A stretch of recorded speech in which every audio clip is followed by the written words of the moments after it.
ಬ್ಯಾಟರಾಯನಪುರ ವಿಧಾನಸಭಾ ಕ್ಷೇತ್ರದ ಜಕ್ಕೂರಿನಲ್ಲಿ doctor B R Ambedkar ಸಮುದಾಯ ಭವನ ಜಕ್ಕೂರು ಕೋಆಪರೇಟಿವ್ ಸೊಸೈಟಿ ನಿಯಮಿತ ರಿಜಿಸ್ಟರ್ಡ್ ವತಿಯಿಂದ ಜಕ್ಕೂರಿನಲ್ಲಿ ದಿನಾಂಕ 8/3/2026 ಭಾನುವಾರ ಬೆಳಗ್ಗೆ 11 ಗಂಟೆಗೆ ಅಂತಾರಾಷ್ಟ್ರೀಯ ಮಹಿಳಾ ದಿನಾಚರಣೆ ಹಾಗೂ ಶ್ರೀ ಶಕ್ತಿ ಗುಂಪಿನ ಮಹಿಳೆಯರಿಗೆ ತವರು ಮನೆ ಉಡುಗೊರೆ ಸಮಾರಂಭ ಕಾರ್ಯಕ್ರಮ ಸಮಾಜ ಸೇವಕರು ಮಾಜಿ ಜಿಲ್ಲಾ ಪಂಚಾಯತ್ ಅಧ್ಯಕ್ಷರಾದ ರವಿಕುಮಾರ್ ಹಾಗೂ ಅವರ ಶ್ರೀಮತಿ ಜಯಲಕ್ಷ್ಮಿ ರವಿಕುಮಾರ್ ಮಾರ್ಗದರ್ಶನದಲ್ಲಿ ಕಾರ್ಯಕ್ರಮವು ನಡೆಯಿತು.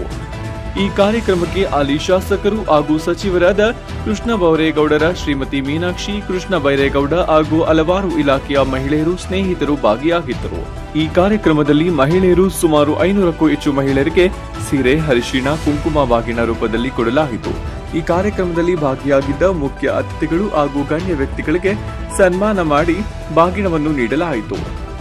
ಮಹಿಳಾ ದಿನಾಚರಣೆ ಬಂದಂತಹ ಎಲ್ಲ ಮಹಿಳೆಯರಿಗೆ ಊಟದ ವ್ಯವಸ್ಥೆಯನ್ನು ಏರ್ಪಡಿಸಲಾಯಿತು. ಈ ಕಾರ್ಯಕ್ರಮಕ್ಕೆ ಬಂದಂತಹ ಹೆಣ್ಣು ಮಕ್ಕಳು ರವಿಕುಮಾರ್ ಹಾಗೂ ಅವರ ಕುಟುಂಬಕ್ಕೆ ದೇವರು ಇನ್ನು ಹೆಚ್ಚಿನ ರೀತಿಯಲ್ಲಿ ಆರೋಗ್ಯ, ಐಶ್ವರ್ಯ ಕೊಟ್ಟು ಮುಂದಿನ ದಿನಗಳಲ್ಲಿ ಇನ್ನು ಹೆಚ್ಚು ಸಮಾಜ ಸೇವೆ ಮಾಡುವ ಶಕ್ತಿ ನೀಡಲಿ ಎಂದು ಹಾರೈಸಿದರು. ವರದಿ ಶೋಭಾ, ಬೆಂಗಳೂರು. ನಾವು ಪ್ರತಿ ವರ್ಷದಂತೆ ಈ ವರ್ಷವೂ ಸಹ ನಾವು ಅಂತಾರಾಷ್ಟ್ರೀಯ ಮಹಿಳಾ ದಿನಾಚರಣೆ ಮಹಿಳಾ ದಿನಾಚರಣೆ ಕಾರ್ಯಕ್ರಮವನ್ನು ಇವತ್ತು ನಾವು ಹಮ್ಮಿಕೊಂಡಿದ್ವಿ. ಬಂಧುಗಳೇ, ನಾವು ಈ ಮಹಿಳಾ ದಿನಾಚರಣೆ ಕಾರ್ಯಕ್ರಮನ ಪ್ರತಿ ವರ್ಷನೂ ಸಹ ನಾವು ಮಾಡ್ತಾನೆ ಇದ್ದೀವಿ. ಇಂಥ ದಿವಸ ಇವತ್ತಿನ ಕಾರ್ಯಕ್ರಮಕ್ಕೆ ಆಗಮಿಸಿರುವ ನಿಮ್ಮೆಲ್ಲರ ನೆಚ್ಚಿನ ಗಣ್ಯರು ಆದಂತ ವೇದಿಕೆ ಮೇಲೆ ಆಸೀನರಿರುವ ನನ್ನ ಧರ್ಮಪತ್ನಿ ಶ್ರೀಮತಿ ಜಯಲಕ್ಷ್ಮಿ ರವಿಕುಮಾರ್ ಅವರು ಈಗ ತಾನೇ ತಮ್ಮ ಮುಂದೆ ಗಣ್ಯ ವ್ಯಕ್ತಿಗಳಿಗೆ ತವರು ಮನೆಯ ಉಡುಗೊರೆ ಎಂದಿಗೆ ನಮ್ಮ ಜನಕ್ಕೆ ಕೊಡಬೇಕು ಅಂತ ಇವತ್ತು ಹೋದ ವರ್ಷದಿಂದ ಹೊಸ ಒಂದು ಪ್ರಯೋಗ ನಾವು ಸ್ಟಾರ್ಟ್ ಮಾಡಿದ್ವಿ. ಯಾಕಂದ್ರೆ ಅವರಿಂದ ನಾವು ಅದಕ್ಕೆ ನಾವು ಅದು ಗೌರವ ಕೊಡಬೇಕು ಅನ್ನೋ ದೃಷ್ಟಿಯಲ್ಲಿ ಇವತ್ತು ನಮ್ಮ ಮನೆಯವರು ಗಣ್ಯರಿಗೆ ತವರು ಮನೆ ಉಡುಗೊರೆ ನೀಡಿದ್ದಾರೆ. ಮತ್ತೊಬ್ರು ನಮಗೆ ಚಿರಪರಿಚಿತರು, ಇಲ್ಲೇ ಜಕ್ಕೂರಲ್ಲಿ ಆಯುರ್ವೇದಿಕ ಡಾಕ್ಟರ್ ಆಗಿದ್ದಾರೆ, ಡಾಕ್ಟರ್ ಶ್ವೇತಾ ಮೇಡಮ್ ಅವರು. ನಮಗೂ ಅವ್ರಿಗೂ ಒಂಥರ ಫ್ಯಾಮಿಲಿ ಸಂಬಂಧ, ನಮ್ಮನೆಗೂ ಅವ್ರಿಗೂ. ಯಾಕಂದ್ರೆ ಅಷ್ಟು ಜಕ್ಕೂರು ಬಂದಾಗಿಂದನೂ ಅವರ ಒಂದು ಸಂಬಂಧ ನಿಜವಾಗ್ಲೂ ಹೇಳತ್ತಿರೋದು. ಅವ್ರು ಏನೇ ಕಾರ್ಯಕ್ರಮ ಆದ್ರೂ ನಾವು ಭಾಗವಹಿಸ್ತೀವಿ, ನಾವು ಏನೇ ಕಾರ್ಯಕ್ರಮ ಆದ್ರೂ ಅವ್ರು ಭಾಗವಹಿಸ್ತಾರೆ. ಶ್ವೇತಾ ಮೇಡಮ್ನವರೇ, ಡಾಕ್ಟರ್ ಶ್ವೇತಾ ಮೇಡಮ್ನವರೇ. ಮತ್ತೊಬ್ರು ಇವತ್ತಿನ ಕಾರ್ಯಕ್ರಮಕ್ಕೆ ವಿಶೇಷವಾಗಿ ಇವತ್ತು ಕಾರ್ಯಕ್ರಮ ಬಂದಿದ್ದಾರೆ. ಅಧಿಕಾರ ಇದ್ದೇ ಇದ್ರು ಸೇವೆ ಮುನ್ನಡೆಸ್ಕೊಂಡು ಬಂದಿದ್ದೀನಿ, ಮುಂದೆನೂ ಮುನ್ನಡೆಸ್ಕೊಂಡು ಹೋಗ್ತೀನಿ. ಬಟ್ ಏನು ಕಾರ್ಯಕ್ರಮ ಮಾಡ್ತೀನಿ ನಿರಂತರ. ಇನ್ನು ಮುಂದಿನ ತಿಂಗಳು ಇದು ಅಂಬೇಡ್ಕರ್ ಜಯಂತಿ ಬರುತ್ತೆ. ಅಂಬೇಡ್ಕರ್ ಜಯಂತಿ ಈ 40 ವರ್ಷಗಳಿಂದ ಏನು ಮಾಡ್ಕೊಂಬಂದಿದ್ದೀನಿ, ಅದಕ್ಕಿಂತ ವಿಭಿನ್ನವಾಗಿ ಮಾಡೋಂಥ ಶಕ್ತಿ ದೇವರು, ನನ್ನ ಸ್ನೇಹಿತರುಗಳು ನನಗೆ ಕೊಡ್ತಾರೆ. ಅದನ್ನೂ ಹೆಚ್ಚಿಗೆ ಮಾಡ್ತೀನಿ. Thank you. ನಾನು 37-38 ವರ್ಷ ಆಯಿತು ಇವತ್ತಿಗೆ. ನಾನು ಆಗಲೇ ಸ್ಪೀಚ್ ಮಾಡ್ದಂಗೆ ನಾನು 20 ಜನಕ್ಕೆ ಸ್ಟಾರ್ಟ್ ಮಾಡಿದ್ದು. ಹಿಂದೆ ನಾನು ಕಾಲೋನಿಯಲ್ಲಿ ಇದ್ದಾಗ 20 ಜನಕ್ಕೆ ಸ್ಟಾರ್ಟ್ ಮಾಡಿದ್ರು. ಆವಾಗ ಇದು ಜಾಕೆಟ್ ಪೀಸ್ ಕೊಡ್ತಾಯಿದ್ವಿ. ಅದಕ್ಕೆ ಮುಂಚೆ ಕೊಡ್ತಾಯಿದ್ದು ತೆಂಗಿನಕಾಯಿ ಕೊಟ್ಟು ಸ್ಟಾರ್ಟ್ ಮಾಡಿದ್ದು. ಆಗ ಒಂದು 20 ಜನ ಟೀಮ್ ಮಾಡಿ 10 ರೂಪಾಯಿ ಗ್ರೂಪ್ ಮಾಡಿ ಆವಾಗಿಂದ ನಾನು ಸ್ಟಾರ್ಟ್ ಮಾಡ್ಕೊಂಬಂದೆ. 20ರಿಂದ 50 ಆಯಿತು, 70 ಆಯಿತು, 100 ಆಯಿತು, ಹಂಗೆ ಕಂಟಿನ್ಯೂ ಮಾಡ್ಕೊಂಬಂದ್ವಿ. ಆಮೇಲೆ ಜಾಕೆಟ್ ಪೀಸ್ ಹೋಗಿ ಸ್ಯಾರಿ ಕೊಡೋಂಥ ಕಾರ್ಯಕ್ರಮ ಮಾಡ್ಕೊಂಬಂದ್ರಿ. ಇವತ್ತಿನ ಪರಿಸ್ಥಿತಿಯಲ್ಲಿ 500 ಜನಕ್ಕೆ ಸ್ಯಾರಿ ಕೊಡೋದು. ಈ 500 ಜನ ಯಾರು ಅಂತಂದರೆ, ನಮ್ಮಲ್ಲಿ ದಿನ ಬೆಳಗ್ಗೆ ನಮ್ಮ ಜಕ್ಕೂರು ಕ್ರೆಡಿಟ್ ಕೋಆಪರೇಟಿವ್ ಸೊಸೈಟಿಲಿ ಲೋನ್ ಟರ್ನ್ ಓವರ್ ಯಾರಿದ್ದಾರೋ ಅವ್ರನ್ನ ಮಾತ್ರ ಗುರುತಿಸಿ ನಮ್ಮ ಲೀಡರ್ಗಳಿಗೆ ಹೇಳಿ ಅವ್ರಿಗೆ ಮಾತ್ರ ಪಟ್ಟಿ ಕೊಡಿ ಅನ್ನೋ ಥರ ಹೇಳಿದ್ವಿ. ಯಾಕಂದರೆ ಎಲ್ಲರಿಗೂ ನಾವು ಕೊಡಬೇಕಾದ್ರೆ 2-3 ಸಾವಿರ ಜನ ಆಗ್ತಾರೆ ನಮ್ಮೂರಿನವರು. ಅದಕ್ಕೆ ನಾವೇನು ಮಾಡಿದೆ, ದಿನೇನಾಗಿ ಮಾಡಿ ಲೀಡ್ರಿಂದ ಇಷ್ಟು ಜನ ಮಾತ್ರ ಬನ್ನಿ, ನಮ್ಮ ಬ್ಯಾಂಕಲ್ಲಿ ಟರ್ನ್ ಓವರ್ ಇರೋರಿಗೆ ಮಾತ್ರ ಅರ್ಶಂಕುಂಭ ಕೊಡಬೇಕು ಅನ್ನೋ ದೃಷ್ಟಿಯಲ್ಲಿ ಮಾಡಿದ್ವಿ. ಅದರಲ್ಲಿ ಹೋದ ವರ್ಷದಿಂದ ಈಚೆಗೆ ನಾವು ಯಾರನ್ನ ಗೆಸ್ಟ್ ಕರಿತೀರಿ, VIP ಗೆಸ್ಟ್ನ 4 ಜನ ನಮ್ಮ ಜನನ ಉದ್ದೇಶಿ ಮಾತಾಡೋಂಥವ್ರಿಗೆ ಅವ್ರಿಗೂ ತವ್ರ ಮನೆ ಕೊಡಬೇಕು ಅಂತ. ತವ್ರ ಮನೆ ಯಾಕೆ ಕೊಡಬೇಕು ಅನ್ನೋದು ನಿಮ್ಗೆ ಆಲ್ಮೋಸ್ಟ್ ಗೊತ್ತಿದೆ. ನಾನು ಆವಾಗಲೇ ಸ್ಪೀಚ್ ಮಾಡುವಾಗ ಹೇಳಿದೆ, ಎಷ್ಟೋ ಜನಕ್ಕೆ ತಂದೆ ತಾಯಿ ಹೋದ್ಮೇಲೆ ಅರ್ಶಂಕುಂಭ ಸಿಗ್ತಾಯಿಲ್ಲ. ಆಮೇಲೆ ಅಣ್ಣ ತಮ್ಮಂದ್ರುಗಳು ಅಕ್ಕಂಗಿನ ಸರಿಯಾಗಿ ನೋಡಲ್ಲ, ಯಾರೂ ಮನೆಗಳ ಕರೆಯಲ್ಲ. ಇನ್ನೇನು ಯುಗಾದಿ ಹಬ್ಬ ಇನ್ನೊಂದು 10 ದಿವಸ ಏನೋ ಇದೆ. ನಾನು 10 ದಿವಸಕ್ಕೆ ಮುಂಚೆ ನನ್ನ ಅದೃಷ್ಟಕ್ಕೆ ಆ ಮಹಿಳಾ ದಿನಾಚರಣೆ 8ನೇ ತಾರೀಕು ಬರುತ್ತೆ.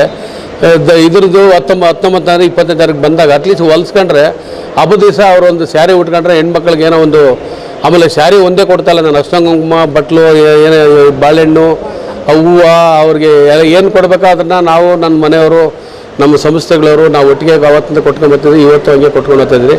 ನೀವು ಕಣ್ಣಾಗಿ ನೋಡ್ತಾ ಇದ್ದೀರಿ, ಎಲ್ಲ ಮಾಡ್ತಾ ಇರೋದು ನೋಡ್ತಾ ಇದ್ದೀರಿ. ಆಮೇಲೆ ಯಾರನ್ನು ಏನು ಬೇಸರ ಮಾಡ್ಕೊಂಡು ಹೋಗಿದ್ದು ಸಹ ನೀವು ನೋಡಿಲ್ಲ. ಯಾಕಂದರೆ ನಾವು ಯಾರಿಗೆ ಹೇಳ್ತೀರ ಅವ್ರು ಮಾತ್ರ ಇಲ್ಲಿ ಬರ್ತಾರೆ. 1-2 ಜನ ಬೇರೆಯವ್ರು ಬಂದರೂ ಸಹ ನಮ್ಮಲ್ಲಿ ಗೊತ್ತಲ್ವಾ, ನಾವು ನಮ್ಮಲ್ಲಿ ಒಂದು ಶಿಸ್ತು ಇಟ್ಕೊಂಡಿದ್ದೀವಿ. ಆ ಶಿಸ್ತಿನಿಂದ ನಡೆಸ್ಕೊಂಡು ಹೋಗ್ತಾ ಇದ್ದೀವಿ ಪ್ರತಿ ವರ್ಷ. ನಿಮ್ಮ ಜೀವನದಲ್ಲಿ ನಿಮ್ಮ ಶ್ರೀಮತಿಯವರು ಎಷ್ಟು ಪ್ರಾಮುಖ್ಯತೆ? ನಾನು ಇವತ್ತು ಈ ಮಟ್ಟಕ್ಕೆ ಬಂದಿದ್ದೀನಿ, ಈ ಮಟ್ಟಕ್ಕೆ ಈ ಕೆಲಸ ಮಾಡ್ತಾ ಇದ್ದೀನಿ ಅಂದರೆ ಅವ್ರ ಶ್ರಮ, ಅವ್ರ ಶಕ್ತಿ, ಅವ್ರ ಸಪೋರ್ಟ್ ಇಲ್ಲ ನಾನು ಮಾಡೋಕ್ಕಾಗ್ತಾ ಇರಲಿಲ್ಲ. ಇವತ್ತು ನೀವು ನೋಡಿದ್ದೀರಿ ಎಷ್ಟೋ ಮನೆಗಳಲ್ಲಿ ಏನು ಮಾಡೋಕ್ಕೂ ಯಾರೂ ಬಿಡೋದಿಲ್ಲ. ಆದರೆ ನಮ್ಮ ಮನೆಯವರು ಇವತ್ತೆಲ್ಲ 24 hours ನಾನು ಫೋನೇ ಆಫ್ ಮಾಡಲ್ಲ. ರಾತ್ರಿ ಎಷ್ಟೊತ್ತಿನ ಬಂದು ನಾನು ಫೋನ್ ರಿಸೀವ್ ಮಾಡಿದ್ರು, ಯಾಕೆ ಇಷ್ಟೊತ್ತಿನ ಫೋನ್ ರಿಸೀವ್ ಮಾಡ್ತೀನಿ ಮಲ್ಕ ಅಂತಲೂ ಹೇಳಲ್ಲ. ಯಾಕಂತಂದರೆ ನಾವು ಕಷ್ಟದಿಂದ ಬಂದರು, ನಾವು ಕಾಲೋನಿಯಲ್ಲಿ ಇದ್ದಂಥವ್ರು, ತುಂಬ ಕಷ್ಟದಲ್ಲಿ ಬಂದವರು. ಆ ಕಷ್ಟ ನಮ್ಗೆ ಅರಿವಾಗಿರೋದಕ್ಕೆ ನಾವೇನು ಮಾಡ್ತೀವಿ, ಇನ್ನೊಬ್ರು ಕಷ್ಟ ಆಗಬಾರ್ದು ಅನ್ನೋ ದೃಷ್ಟಿಯಲ್ಲಿ ನಾವು ದಿನ ಬೆಳಗ್ಗೆ ಈ ಒಂದು ಮೂಮೆಂಟ್ಸ್ ಇಟ್ಕೊಂಡ್ಬಿಟ್ಟಿದ್ವಿ. ಹಂಗೆ ಇವತ್ತು ನೋಡಿ ಅಂಬೇಡ್ಕರ್ ಸಮುದಾಯ ಭವನ ಟ್ರಸ್ಟ್ ಇಟ್ಕೊಂಡಿದ್ದೀವಿ, ಜಕೂರ್ ಕ್ರೆಡಿಟ್ ಕೋಆಪರೇಟಿವ್ ಸೊಸೈಟಿ ಇದೆ. 2 ಸಂಸ್ಥೆಯ ಮುಖ್ಯಸ್ಥರುಗಳು ಅವರೆಲ್ಲ ನಮಗೆಲ್ಲ ಹೆಚ್ಚು ಶಕ್ತಿ ಕೊಡ್ತಾರೆ. ಆ ಸಪೋರ್ಟಿಂದ ಇವತ್ತು ನಾವು ಈ ಕೆಲಸ ಮಾಡ್ಕೊಂಡು ಹೋಗ್ತಾ ಇದ್ದೀವಿ. ಸರ್, GBA ಚುನಾವಣೆ ಬರ್ತಾ ಇದೆ, ಆಕಾಂಕ್ಷಿ ಕ್ಯಾಟಗಿರಿ ಇದ್ದಿದ್ರೆ ನಾನು ಆಕಾಂಕ್ಷಿನೇ. ಏನೋ ನನ್ನ ಅದೃಷ್ಟಕ್ಕೆ ಕ್ಯಾಟಗಿರಿ ಆಗಿಲ್ಲ. ನಾವು ಕ್ಯಾಟಗಿರಿ ಆಗಿಲ್ಲ ಅಂತ ನಾವು ಇನ್ನೇನು ಮಾಡೋದು ನೋಡ್ತಾರೆ. ಕೃಷ್ಣ ಬೈರೇಗೌಡರ ಜೊತೆಗೆ ಭಾಳ ವರ್ಷಗಳಿಂದ ಗುರುತಿಸ್ಕೊಂಡಿದ್ದೀರಿ. ನನ್ನ 40 ವರ್ಷಗಳ ಇತಿಹಾಸ ಇದೆ ನನ್ನ ರಾಜಕೀಯ. ನಂದು ಏನಾದರೂ ನನ್ನ ಬಯೋಡಾನ ನೋಡಿಬಿಟ್ರೆ ಯಾರೂ ಆನ್ಸರ್ ಮಾಡೋಕ್ಕಾಗಲ್ಲ. ಆ ಮಟ್ಟಕ್ಕೆ ನಾನು ಮಾಡ್ಕೊಂಬಂದಿದ್ದೀನಿ. ಆಮೇಲೆ ಇಲ್ಲಿವರೆಗೂ ನನ್ನ ಜೀವನದಲ್ಲಿ ಒಂದು ಚುಕ್ಕೆ ಇಲ್ಲದೆ ಜೀವನ ಮಾಡ್ಕೊಂಬಂದಿದ್ದೀನಿ ಅಂತ ನಾನು ಎಲ್ಲಿ ಬೇಕಾದ್ರೂ ಹೇಳ್ತೀನಿ. ಅದು ಯಾರನ್ನ ಪಬ್ಲಿಕಲ್ಲಿ ನಿನ್ನ ವ್ಯಕ್ತಿತ್ವ ಬಗ್ಗೆ ಹಿಂಗಿದೆ ಅಂತಂದರೆ ಅಲ್ಲೇ ಸ್ಪಾಟಲ್ಲಿ ಸೂಸೈಡ್ ಮಾಡ್ಕೊತೀನಿ. ಯಾಕೆಂತಂದರೆ ಲೀಡರ್ಶಿಪ್ ಕ್ವಾಲಿಟಿನ ಇವತ್ತು ಮಾಡಿ ನಾನು ಏನಂತ ಜನ ಕರೀತಾರೆ, ಜನನಾಯಕ ಅಂತಾರೆ. ಜನ ಜೊತೆಗಿಲ್ಲ ನಾನು ನಾಯಕನಾಗೋಕ್ಕಾಗುತ್ತಾ? ಸಾಧ್ಯ ಇದೆಯಾ? ಬಟ್ ಅದನ್ನು ನಾವು ನೋಡೋರು ಮಾಡೋರು ಅವ್ರು ಅರ್ಥ ಮಾಡ್ಕೊಂಡು ನೋಡಬೇಕು. ವ್ಯಕ್ತಿ ಏನು ಇನ್ನೊಂದು ಏನು ಅಂತ ನೋಡೋರು ಮಾಡಬೇಕು. ಆಮೇಲೆ ನಮ್ಮದು ಸರ್ಕಾರ ಇರೋರು ಅವರು ನಮ್ಮ ವ್ಯಕ್ತಿತ್ವನ ನೋಡಿ ಅವ್ರು ಅಳಿಬೇಕು. ನಾನು ಹಿಂಗೆ ಮಾಡಿ ಬಿಡಿ ಅನ್ನೋ ಥರಕ್ಕೆ ಹೇಳೋ ಅಭ್ಯಾಸ ನನಗಿಲ್ಲ ಅವತ್ತಿಂದನೂ. ಏನು ಹಿಂದೆ ಬಸವಲಿಂಗಪ್ಪನವರ ಶಿಷ್ಯ ನಾನು. ಬಸವಲಿಂಗಪ್ಪನವರ ತತ್ವ ಸಿದ್ಧಾಂತಗಳಲ್ಲಿ ಬಂದೆ ನಾನು. ನಂತರ ದಿನದಲ್ಲಿ ಪ್ರಸನ್ನ ಕುಮಾರ್ ಇಲ್ಲಿ MLA ಆಗಿ ಬಂದರು. ಪ್ರಸನ್ನ ಕುಮಾರ್ ನನಗೆ ಜಿಲ್ಲಾ ಪಂಚಾಯತಿಯಲ್ಲಿ ಒಂದು ಅವಕಾಶ ಮಾಡಿ ಸಿಂಗನಕೆರೆ ಕ್ಷೇತ್ರದಲ್ಲಿ ಅವಕಾಶ ಮಾಡಿಕೊಟ್ರು. ಅಲ್ಲಿ ನಾನು ಎಲೆಕ್ಟ್ ಆದೆ. ನಂತರ ದಿನಗಳಲ್ಲಿ ನಾನು 2 ಸತಿ ಸ್ಟ್ಯಾಂಡಿಂಗ್ ಕಮಿಟಿ ಚೇರ್ಮನ್ ಆದೆ. ಎರಡು ಸರಿ ಸ್ಟ್ಯಾಂಡಿಂಗ್ ಕಮಿಟಿ ಚೇರ್ಮನ್ ಆಗಬೇಕಾದ್ರೆ ಅಷ್ಟು ಸುಲಭ ಇಲ್ಲ ಬೆಂಗಳೂರು ಅರ್ಬನ್ ಜಿಲ್ಲಾ ಪಂಚಾಯತಿಯಲ್ಲಿ. ನನ್ನ ಕೆಲಸ ನೋಡಿ ಇನ್ನೊಂದು ಟರ್ಮ್ ಕೊಟ್ಟರು. ನಂತರ ದಿನಗಳಲ್ಲಿ ರಿಸರ್ವೇಷನ್ ಬಂತು. ಜಿಲ್ಲಾ ಪಂಚಾಯತ್ ಅಧ್ಯಕ್ಷರಾಗಿ ಕೆಲಸ ಮಾಡೋದು. ಇವತ್ತು ಜಿಲ್ಲಾ ಪಂಚಾಯತಿ ಕಾಂಪೌಂಡ್ ಒಳಗಡೆ ಹೋಗಿ ಕೇಳಿದ್ರೆ ಆಗಿದ್ದ ಅಧಿಕಾರಿಗಳು ಆಗಿದ್ದ ಜಿಲ್ಲಾ ಪಂಚಾಯತ್ ಮೆಂಬರ್ಸ್ ಹೇಳ್ತಾರೆ ನನ್ನ ವ್ಯಕ್ತಿತ್ವ ಏನು ಅಂತ. ನೀವು ಬೈರೇಗೌಡರ ಹತ್ರ ಅವಕಾಶ ಕೊಡಿ ಅಂತ ಇದುವರೆಗೆ ಹೋಗಿಲ್ಲ. ನಾನು ಅವಕಾಶ ಕೊಡಿ ಅಂತಂದು ಹೇಳೋದಕ್ಕಿಂತ ನನ್ನ ದಿನ ಬೆಳಗ್ಗೆ ನಿರಂತರ ನನ್ನ ಕೆಲಸನ ಅವರೇ ನೋಡಿ ತೀರ್ಮಾನ ಮಾಡಬೇಕು. ನಾನು ಹೇಳೋದು, ನಾವು ಕೇಳೋದು. ನಾವು ಸ್ವಲ್ಪ ಸ್ವಾಭಿಮಾನದಲ್ಲಿ ಬಂದಿದ್ದೀವಿ, ಸ್ವಾಭಿಮಾನದಲ್ಲೇ ಇರ್ತೀವಿ. ಮೀಸಲಾತಿ ಬರದೇ ಇರೋದು ಬೇಸರ. ಮೀಸಲಾತಿ ಬಂದಿಲ್ಲ ಅಂದ್ರೆ ನಾನು ಕಾಂಗ್ರೆಸ್ಸಲ್ಲೇ ಇರ್ತೀನಿ. ಬೇಸರ ಆಗುತ್ತೆ. ಜನಗಳು ನನಗೆ ಹೇಳೋ ಮಾತಲ್ಲಿ ನಮ್ಗೆ ತುಂಬ ಬೇಸರ ಆಗ್ತದೆ. ನಾವು ಹೇಳೋಕ್ಕಾಗದಷ್ಟು ನೋವು ನನಗೆ ಆಗ್ತದೆ.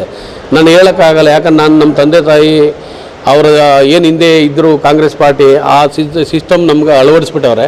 ನಮ್ಗೆ ಆ ಥರ ಬದಲಾವಣೆ ಅಂತಿಂಥವು ನಮ್ಮ ಜೀವನದಲ್ಲಿ ಇಲ್ಲ. ಆದರೆ ನಾನು ರಾಜಕೀಯ ನಿವೃತ್ತಿಯಾಗಿ ನಾನು ಈ ಜನಸೇವೆ ಮಾಡ್ತೀನಿ. ನನಗೆ ಅವಕಾಶ ಸಿಕ್ಕಿಲ್ಲ ಅಂತ ನಾನು ಇನ್ನೊಂದು ರೂಟಲ್ಲಿ ಹೋಗೋಂಥ ವ್ಯಕ್ತಿ ನಾನಲ್ಲ. ಜಿಲ್ಲಾ ಪಂಚಾಯತಿ